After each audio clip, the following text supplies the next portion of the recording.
So this is the first and the last slide each of my 6,400 students over the last 15 years has seen. I do not believe you can build a multi-billion-dollar organization unless you are clear on which instinct or organ you are targeting.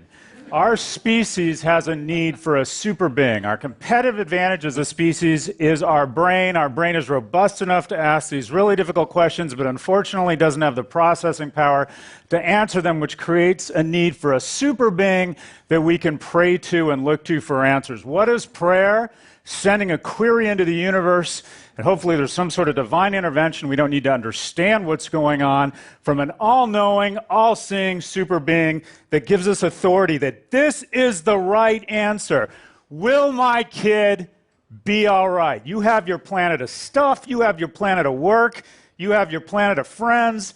If you have kids, you know that once something comes off the rails with your kids, everything melts in your universe to the sun that is your kids. Will my kid be all right? Symptoms and treatment of croup in the Google query box. 1 in 6 queries presented to Google have never been asked before in the history of mankind. What priest, teacher, rabbi, scholar, mentor, boss has so much credibility that 1 in 6 questions posed to that person have never been asked before? Google is our modern man's God. Imagine your face and your name above everything you've put into that box, and you're going to realize you trust Google more than any entity in your history.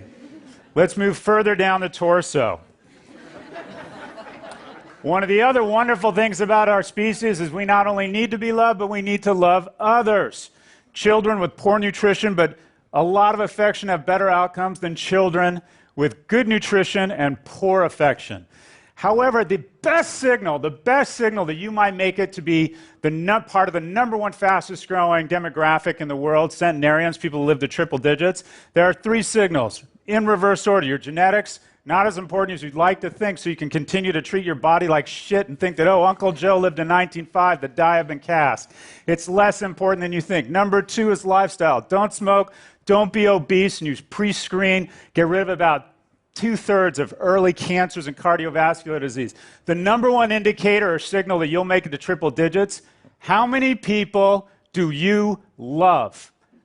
Caretaking is the security camera we call the low-resolution security camera in our brain, deciding whether or not you are adding value. Facebook taps into our instinctive need not only to be loved, but to love others, mostly through pictures that create empathy, catalyze, and reinforce our relationships. Let's continue our journey down the torso. Amazon is our consumptive gut. The instinct of more is hardwired into us. The penalty for too little is starvation and malnutrition. Open your cupboards, open your closets. You have 10 to 100x times what you need. Why? Because the penalty for too little is much greater than the penalty for too much. So more for less is a business strategy that never goes out of style. It's the strategy of China, it's the strategy of Walmart, and now it's the strategy of the most successful company in the world, Amazon. You get more for less into your gut, digest, send it to your muscular and skeletal system of consumption. Moving further, once we know we will survive, the basic instinct, we move to the second most powerful instinct, and that is to spread and select the strongest, smartest, and fastest seed to the 4 corners of the earth, or pick the best seed. This is not a timepiece. I haven't wound it in 5 years. It's my vain attempt to say to people, if you mate with me, your children are more likely to survive than if you mate with someone wearing a Swatch watch. The key to business is tapping into the irrational organs. Irrational is Harvard Business School and New York Business School term for fat profit margins and shareholder value. High caloric paste for your children. No, you love your choosy mom. Why choosy moms choose Jif? You love your kids more. The greatest algorithm for shareholder creation from World War II to the advent of Google was taking an average product and appealing to people's hearts. You're a better mom, a better person, a better patriot if you buy this average soap versus this average soap. Now, the number one algorithm for shareholder value isn't technology. Look at the Forbes 400. Take out inherited wealth, take out finance. The number one source of wealth creation: appealing to your reproductive organs. The Lauders, the number one wealthiest man in Europe, LVMH. Numbers 2 and 3, H&M and Inditex. You want to target the most irrational organs for shareholder value. As a result, these four companies, Apple, Amazon, Facebook, and Google, have disarticulated who we are. God, love, consumption, sex. The proportion in your approach to those things is who you are, and they have reassembled who we are in the form of for-profit companies. At the end of the Great Recession, the market capitalization of these companies was equivalent to the GDP of Niger. Now it is equivalent to the GDP of India, having blown past Russia and Canada in 13 and 14. There are only 5 nations that have a GDP greater than the combined market capitalization of these 4 firms. Something is happening, though. The conversation just a year ago was which CEO was more Jesus-like, who is running for president. Now the worm has turned. Everything they're doing is bothering us. We're worried they're tax avoiders. Walmart, since the Great Recession, has paid $64 billion in corporate income tax. Amazon has paid $1.4. How do we pay our firefighters, our soldiers, and our social workers if the most successful companies in the world don't pay their fair share? Pretty easy. That means the less successful companies have to pay more than their fair share. Alexa, is this a good thing? This is despite the fact. This is despite the fact that Amazon has added the entire market capitalization of Walmart to its market cap in the last 19 months. Whose fault is it? It's our fault. We're electing regulators who don't have the backbone to actually go after these companies. Facebook lies to EU regulators and say it would be impossible for us to share the data between our core platform and our proposed acquisition of WhatsApp. Approve the merger. They approve the merger, and then, spoiler alert, they figure it out. And the EU says, I feel lied to. We're finding you $120 billion, about 0.6% of the acquisition price of $19 billion. If Mark Zuckerberg could take out an insurance policy that the acquisition would go through for 0.6%, wouldn't he do it? Anti-competitive behavior. A $2.5 billion fine, $3 billion of the cash flow, 3% of the cash on Google's balance sheet. We are telling these companies the smart thing to do, the shareholder-driven thing to do, is to lie and to cheat. We are issuing 25-cent parking tickets on a meter that costs $100 an hour. The smart thing to do is lie. Job destruction.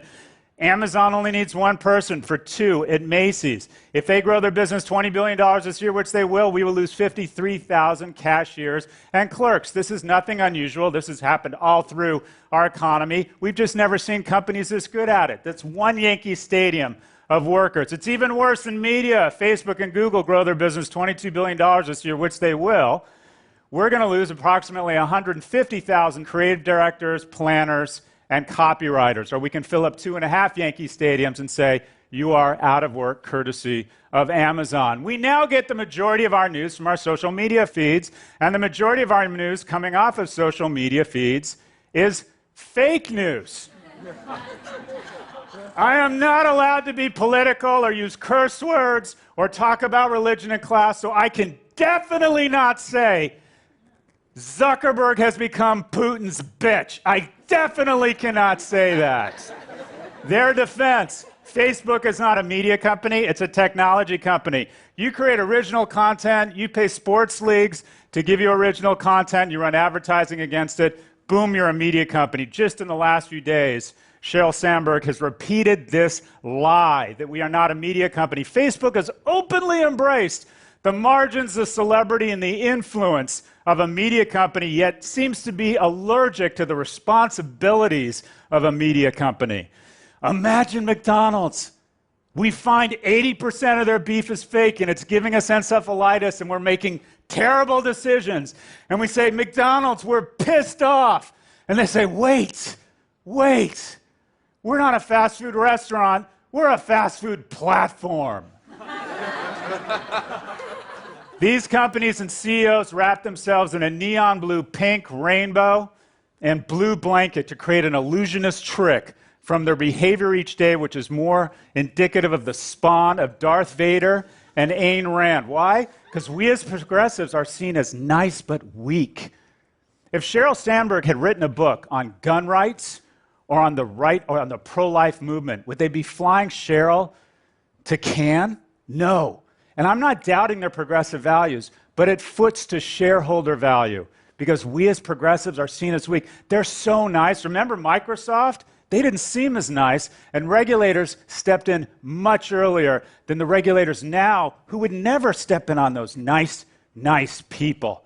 I'm about to get on a plane tonight, and I'm going to have a guy named Roy from TSA molest me. If I am suspected of a DUI on the way home, I can have blood taken from my person. But wait, don't tap into the iPhone. It's sacred. This is our new cross. It shouldn't be the iPhone X. It should be called the iPhone cross. We have our religion. It's Apple. Our Jesus Christ is Steve Jobs. And we've decided this is holier than our person, our house, or our computer. We have become totally out of control with the gross idolatry of innovation and of youth. We no longer worship at the altar of character, of kindness, but of innovation and people who create shareholder value. Amazon has become so powerful in the marketplace it can conduct Jedi mind tricks. It can begin damaging other industries just by looking at it. Nike announces they're distributing on Amazon, their stock goes up. Every other footwear stock goes down. When Amazon stock goes up, the rest of retail stocks go down because they assume what's good for Amazon is bad for everybody else.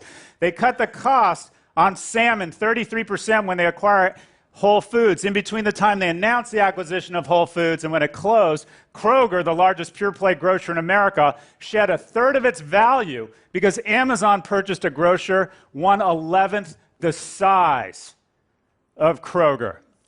I got very lucky. I predicted the acquisition of Whole Foods by Amazon the week before it happened. This is me boasting. I said this publicly in the media. This is the largest acquisition in their history. They'd never made an acquisition over $1 billion. And people ask, how did you know this? So I'm letting this very impressive audience in on the secret. How did I know this? I'm going to tell you how I knew. I bark at Alexa all day long and try and figure out what's going on. Alexa, buy whole milk. I couldn't find anything for whole milk, so I've added whole milk to your shopping list. Then I asked, Alexa, buy organic foods. The top search result for organic food is Plum Organics baby food, banana, and pumpkin, 12-pack of 4 ounces each. It's $15 total. Would you like to buy it? And then, as often happens in my age, I got confused. Alexa, buy Whole Foods. I have purchased the outstanding stock of Whole Foods Incorporated at $42 per share. I have charged $13.7 billion to your American Express card. I thought that'd be funnier. We've personified these companies, and just as when you're really angry over every little thing someone does in your life and relationships, you got to ask yourself, what's going on here? Why are we so disappointed in technology? And I believe it's because the ratio of 1% pursuit of shareholder value and 99% the betterment of humanity that technology used to play has been flipped. And now we're totally focused on shareholder value instead of humanity. 100,000 people came together for the Manhattan Project and literally saved the world. Technology saved the world. My mother was a 4-year-old Jew living in London at the outset of the war. If we had not won the foot race towards splitting the atom, would she have survived? It's unlikely. 25 years later, most impressive accomplishment arguably ever in all of humankind, put a man on the moon. 430,000 Canadians, British, and Americans came together, again, with very basic technology, and put a man on the moon. Now we have the 700,000 best and brightest, and these are the best and brightest from the 4 corners of the earth. They are literally playing with lasers relative to slingshots, relative to the squirt gun. They have the GDP of India to work at. And after studying these companies for 10 years, I know what their mission is. Is it to organize the world's information? Is it to connect us? Is it to create greater comity of man? It isn't. I know why we have brought together. I know that the greatest collection of IQ, capital, and creativity, that their sole mission is to sell another fucking Nissan. My name is Scott Galloway. I teach at NYU, and I appreciate your time.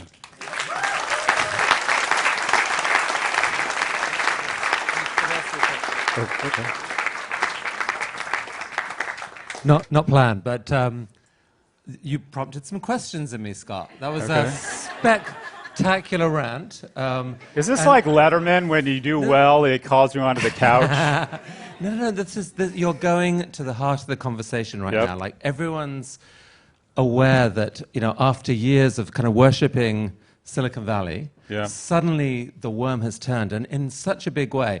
I mean, to some people here will just feel like you're piling on, you're kind of kicking the kids who've already been kicked to pieces anyway. Don't you feel any empathy for them at all? None whatsoever. Look, this is the issue. It's not their fault, it's our fault. They're not concerned with their for-profit companies. They're not concerned with the condition of our souls. They're not going to take care of us when we get older. We have set up a society that values shareholder value over everything, and they're doing what they're supposed to be doing. But we need to elect people, and we need to force ourselves to force them to be subject to the same scrutiny that the rest of business endures, full stop. There's another narrative that is arguably equally consistent with the facts, which is that there's been, that there actually is good intent in much of the leadership, I won't say everyone necessarily, many of the employees, and that many, I mean, we all know people who work in those companies, and they still are pretty convincing that their mission is to do stuff. So the alternative narrative is that there have been unintended consequences here, that the technologies that we're unleashing, the algorithms that we're attempting to personalize the internet, for example, have kind of been resulted in weird effects like filter bubbles that we weren't expecting, and B, made themselves vulnerable to weird things like, oh, I don't know, Russian hackers creating accounts and doing things that we didn't expect. Isn't the unintended consequence a possibility here? I don't think, so I'm pretty sure statistically they're no less or better people than any other organization that has 100,000 or more people. I don't think they're bad people. As a matter of fact, I would argue that there's a lot of very civic-minded, decent leadership. But this is the issue. When you control 90% points of share in a market search that is now bigger than the entire advertising market of any nation, and you're primarily compensated and trying to develop economic security for you and the families of your employees to increase that market share, you can't help but leverage all the power at your disposal. And that is the basis for regulation, and it's the basis for truism throughout history that power corrupts. They're not bad people. We've just let them get out of control. Okay, but so maybe the case is slightly overstated. Like I know at least a bit Larry Page, for example, Yep. Jeff Bezos. I don't actually believe they wake up thinking, I've got to sell a fucking Nissan. I don't think they think that. I think they are trying to build something cool and are probably, in moments of reflection, as horrified at some of the things that have happened as we might be. So is there a different way of framing this? To say that when your model is advertising, that there are dangers there that you have to take on more explicitly? I think it's very difficult to set an organization up, as we do, to pursue shareholder value above all else. They're not nonprofits. They're there. The reason people go to work there is they want to create economic security for them and their families, mostly first and foremost.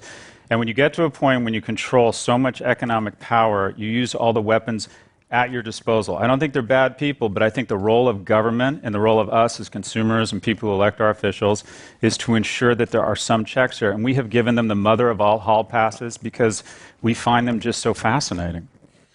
Scott, eloquently put, spectacularly put, Mark Zuckerberg, Jeff Bezos, Larry Page, Tim Cook, if you're watching, you're welcome to come and make the counter-argument as well. Scott, thank you so much. Thanks very much. Thank you, really.